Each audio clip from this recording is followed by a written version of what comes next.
EU Foreign Affairs ministers have called for renewed efforts for a ceasefire in Gaza 3 weeks after a proposal by the Biden administration, which would have seen Israeli hostages released. EU Foreign Policy Chief Joseph Borrell said the delivery of any meaningful humanitarian assistance inside Gaza has become almost impossible and people are starving. Irish Foreign Affairs Minister Micheál Martin said the ministers would discuss some of the breaches of international law taking place within the enclave. It's clear that Israel is violating international humanitarian law on a systemic basis now. We saw that most recently in terms of the Palestinian who was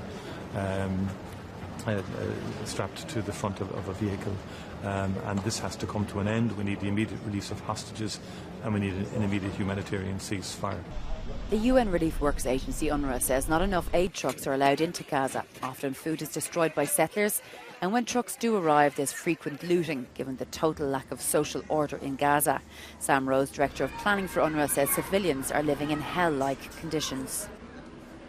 The vast majority of people, including most of our staff, are just living in tents in the most appalling of conditions. No toilets, no sewage, open piles of sludge on the street, garbage piled up, higher than you can see over the top of. Some mountains of garbage and rivers of sludge really is what people are with. And it's getting hotter.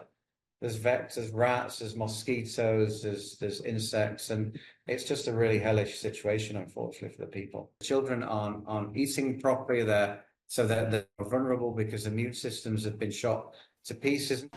At the meeting in Luxembourg, Foreign Affairs ministers also reiterated the need for new urgent funding for Ukraine, including a tranche of €1.4 billion to come from immobilised Russian assets.